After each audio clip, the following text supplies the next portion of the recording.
Brian, kumusta ang sitwasyon ng mga residente doon sa mga isolated na lugar dyan sa Camarines Norte? May mga plano na ba kung papaano sila mahatiran ng ayuda?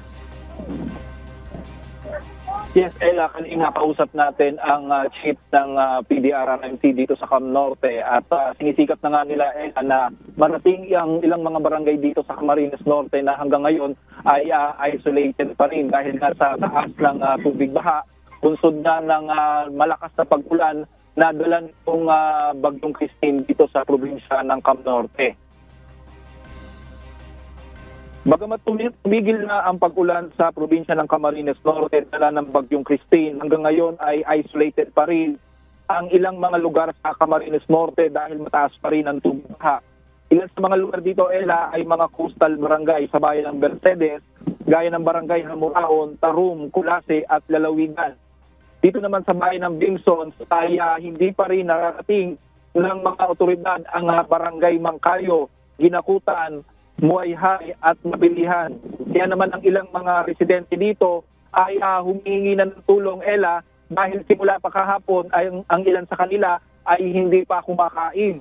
Ang iba naman dito ay naman sa ilang mga residente, tubig lang ang kanilang iniinom para kahit paano ay maibsan ang kanilang gutom. Dito sa barangay Mangkayo kung saan tayo naririto ngayon, Ella, ay problema ng mga tao dito ay kahit meron silang lulutuin ay hindi sila makapagluto dahil sa lahat ang kanilang mga gamit ay inanod na ng baha.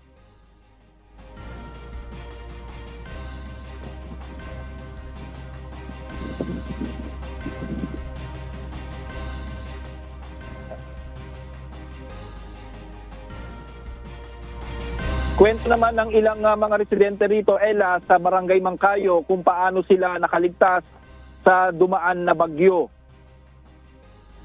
Samantala, kanina bago tayo umere dito, naiparating natin kay Camarines Norte Governor Don Padilla ang sitwasyon ng mga tao dito, Ella, at agad din na tumugon ang gobernador ng Lalawigan at nabanggit niya nga at agad siyang nag-utos sa mga kawani ng PDRRMC na magpadala ng ayuda o ng pagkain ng mga tao dito. At makikita nga natin ang sitwasyon dito, Ella, sa mga bandang kaliwa ko, kung makikita natin, ay talagang masasabi natin na hindi pa talaga mararating ito ng kahit na sino na basta makakarating dito kung hindi marunong lumangoy. Ang ginagawa ng mga residente kasi dito, para makabili ng pagkain, inuutusan nila yung isang kasamahan nila na pumunta dun sa bayan para lamang makatawid dito sa may bandang likuran ko. Yung ilang na naman ay ang ginagawa, sumasakay sila ng bangka.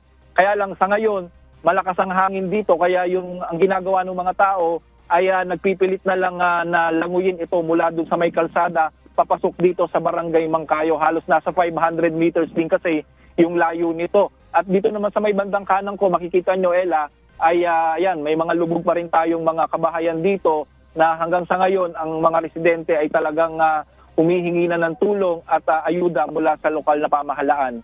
Ella. Alright, maraming salamat, Brian Baldarahe.